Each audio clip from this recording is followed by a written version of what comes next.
말씀이신 그리스도님 찬미 받으소서. 말씀이신 그리스도님 찬미 받으소서. 사람은 빵만으로 살지 않고 하느님의 입에서 나오는 모든 말씀으로 산다. 말씀이신 그리스도님 찬미 받으소서. 주님께서 여러분과 함께 또한 사제의 영과 함께 마르코가 전한 거룩한 복음입니다. 주님 영광 받으소서.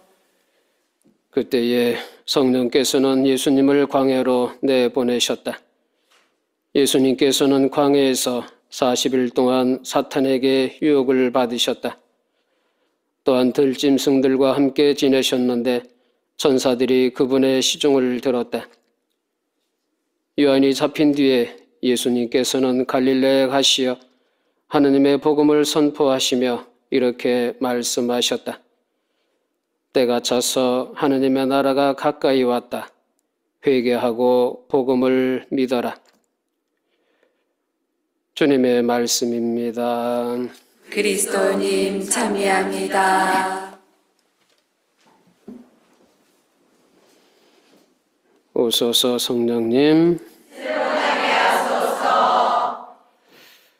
평화방송 매일 미사를 시청하시는 신자 여러분 반갑습니다. 하느님의 축복이 여러분 가정에 가득하시길 빕니다. 그리고 늘 저와 함께 살고 있지만 옆에 있어도 보고 싶고 눈을 감아도 그리운 우리 아마누 가족 여러분, 지난밤 잘 주무셨습니까? 네. 대답 소리가 좀 작아요. 잘 잠겨 못 잠겨? 이 정도는 돼야 꽃말에서 교육받은 우리 암 환자 같은 모습입니다. 여기에서 암 투병 방법을 배운 여러분들은 암이 두려워요, 안 두려워요? 안 두려워요. 암 때문에 죽을까 봐 겁나요? 아니요. 그렇다면 매 순간을 행복하게 감사하면서 사랑하면서 살아야 된다 하고 수없이 얘기를 했죠?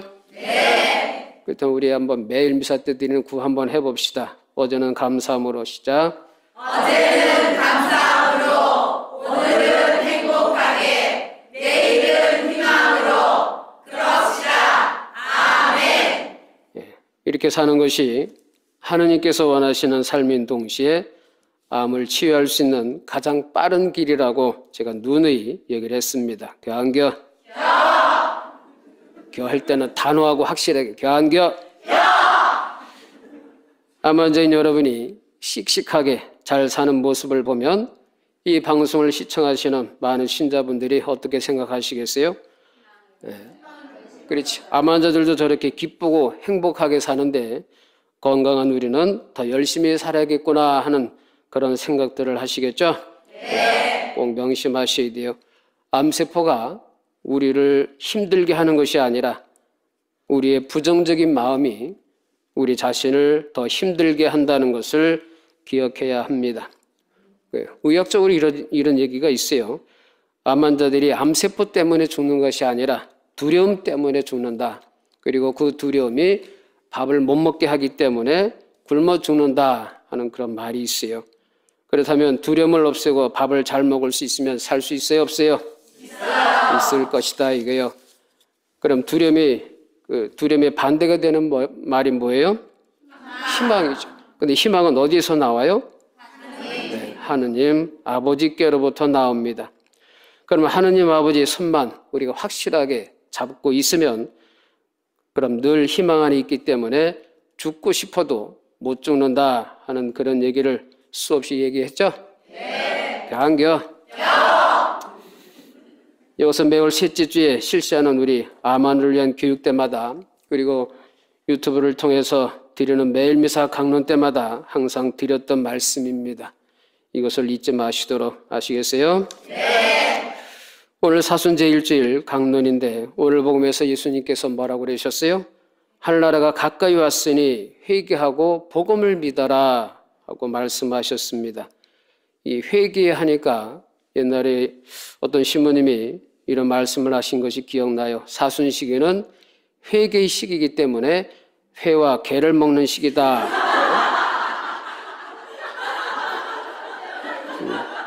물론 우스갯소리를 하신 말씀이긴 한데 정말로 생선회를 먹어서라도 진정한 회개가 이루어질 수 있다면 먹어야 돼, 말아야 돼? 먹어야 되겠죠. 그것도 비싼 회일수록 회개가 더 잘 이루어질 수도 있다는 생각을 해봅니다. 사실 여러분들 회개가 뜻이 뭐라고 생각해요? 풀이하자면 마음을 고쳐먹고 다시 하느님께로 돌아선다라는 뜻입니다. 사실 건강한 일반 신자분들에게 사순시계는 예수님의 순환과 희생에 초점이 맞춰져 있습니다. 예수님께서 피땀을 흘리시고 매 맞으실 때 얼마나 힘드셨을까? 십자가의 못이 박힐 때 얼마나 고통스러우셨을까? 그렇다면 사순시기를 맞이해서 나는 예수님을 위해서 무엇을 해드릴 수 있을까? 내 몸가짐, 마음가짐은 어떻게 해야 될까? 이렇게 사순시기 동안 예수님의 순환과 죽음을 묵상하게 됩니다. 그리고 주인공이 누구예요? 예수님이시죠? 그러나 우리 암 환자인 여러분은 어때요? 우리 암 환자들은 암 진단을 받는 그 순간부터가 뭐예요? 사순시기입니다. 예? 언제까지 사순시기예요? 죽을 때까지. 죽을 때까지 사순시기예요. 예? 얼마나 많은 고통을 겪었어요. 예? 암 진단을 받으면 직장을 잃어야 하고 꿈과 희망을 포기해야 됩니다. 가족들을 부양하는 아버지, 어머니 입장에서 가족들의 보호를 받아야 하는 그런 신세로 전락하고 맙니다. 그리고 수술, 항암, 방사선으로 인한 그런 각종 부작용들 때문에 수많은 날들을 통증과 불면의 밤으로 지새워야 합니다. 언제든 재발돼서 죽을 수도 있다는 그런 불안감과 초조감은 예수님의 순환과 다를 바가 없습니다. 그래서 예수님께서 겟세마네 동산에서 피땀을 흘리시면서 이렇게 기도하셨죠. 아버지, 하실 수만 있다면 이 잔을 제게서 거두어 주십시오 하고 외치셨던 그 두려움의 외침을 우리 암 환자들도 사실은 매일 외치고 있습니다. 어떻게 외쳐요? 아버지, 하실 수만 있다면 이 암을 제게서 치워주십시오. 예? 여러분 암 환자니까 한번 간절히 부르짖어 봅시다. 아버지, 하실 수만 있다면 이 암을 제게서 치워주십시오. 아버지, 하실 수만 있다면 이 암을 제게서 치워주십시오. 간절함이 들어가야죠. 예. 그러나 교육을 받은 여러분은 한마디 덧붙여야 되겠죠? 따라서 해봅니다. 그러나 제 뜻대로 하지 마시고 아버지의 뜻대로 하십시오.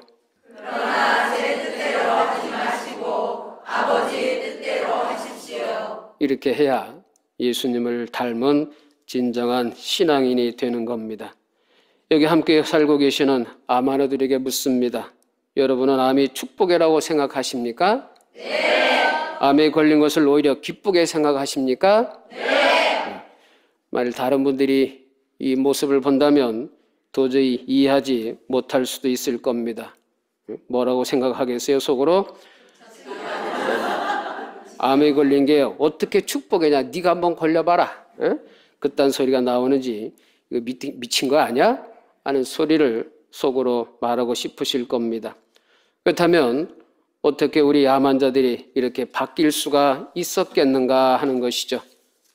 그것은 바로 하느님을 만났기 때문입니다.